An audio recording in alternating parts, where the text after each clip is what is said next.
Hello everyone, welcome back to another episode of Let's Play Dragon Warrior 3. This is Vortex 259.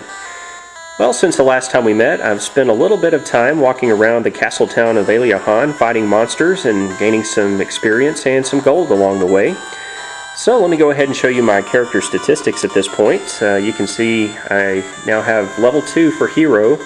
Glenn, Pete, and Matt are now at level 3, so I've gained a couple of levels, and I've also gained some more hit points, and in some cases some more magic points. So I've spent some of that gold since the last time we met. I got enough gold to purchase the Traveler's Tunic for Pete and Matt, and I sold off their cloth armor that they were wearing. So we got a little bit more defense for my Cleric and my Mage. Now, at the end of the last video, I wanted to spend just a little bit more time talking about these monster medals. If you go to the plan menu and down to the medal book, you can see I picked up a couple of medals fighting these battles. I picked one up for the Slime and one for the Raven. Now, the way the monster medals work, you have to get 2 of one type of medal before you can advance to the next medal. So in my case, I would have to get 2 bronze slime medals to get a silver slime medal, and 2 silver slime medals before I got 1 gold slime medal. Now, you know, it's even random. Even if you have 2 bronze slime medals before the next silver one would drop, you could get 3 or 4 more bronze medals before you got a silver medal, or in some cases you may get 20 bronze medals before you would get you know, 1 gold medal. Of course, you'd have to have the silver medal first. So that's how it gets kind of complicated on these monster medals, but they're kind of fun to try to obtain anyway.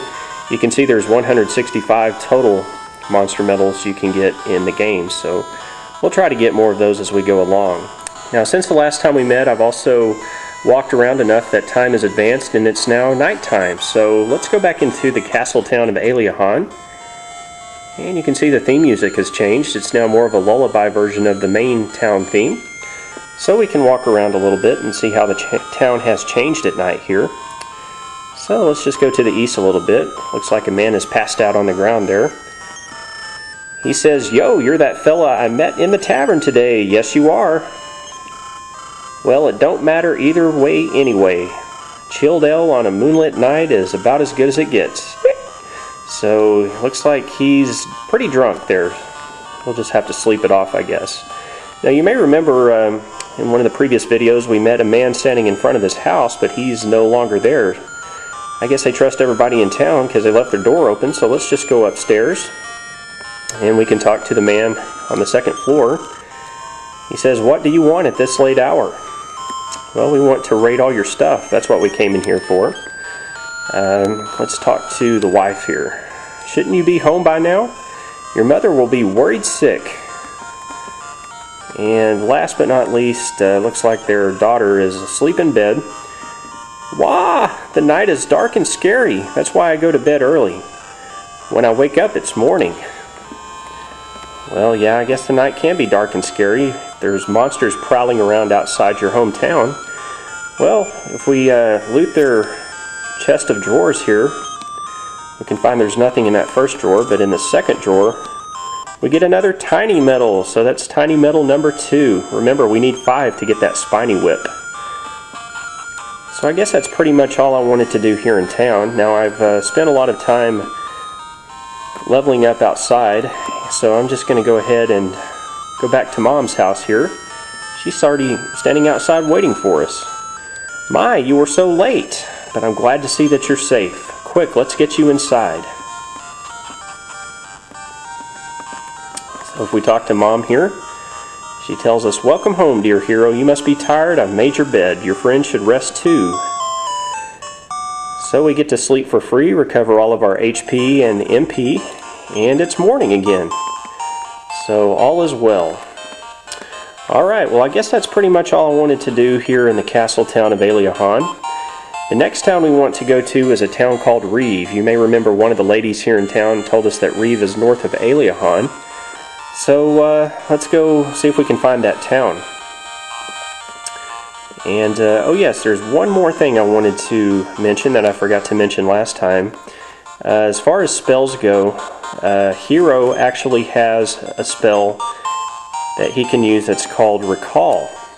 Now you can cast that spell to recall past conversations. So if somebody in a town gave you a hint and you cast a Recall spell, the spell will recite previous conversations. So you can use that to figure out where you need to go next. So that could be a useful spell. And Pete also learned the Expel spell. I think he learned that when he leveled up to level 3. And you can use that on one group of monsters to make them disappear. Alright, well let's go seek out the town of Reeve, maybe fight a battle or two along the way. I'd like to demonstrate one battle, if we can find it. I don't know if it will show up or not. But let's go on up to the north. Well, this is a couple of new enemies. It's not the one I wanted to demonstrate. I'm surprised I haven't run into him yet while recording this video. But here we have 3 anteaters, 1 horny hare, and 1 raven. So that's a pretty good selection of monsters to fight. At level 2, that'll be, and 3, that would be pretty good experience. So I'm just going to attempt to expel that group of anteaters. And we'll cast the blaze spell on them too. So there's Matt casting that blaze spell. Not quite enough to take off all their HP though. You can see the anteaters attacking us with their tongue. I guess that's thorny tongue or something. Well, that expel spell didn't work very well, did it? There's another anteater attack. And Glenn attacks the horny hare with his club and takes care of him pretty quick. Alright, well let's try to get rid of these anteaters now.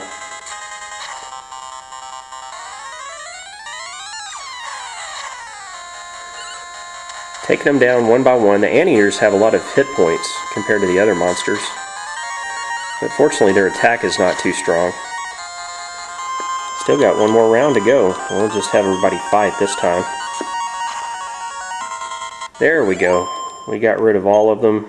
Pretty good experience. 12 experience points and 18 gold pieces. Alright, well let's continue going north here. And there's the village of Reeve. So let's go inside here. And we've got some new town music playing. Kind of a backwater farm village it looks like. Welcome to the village of Reeve.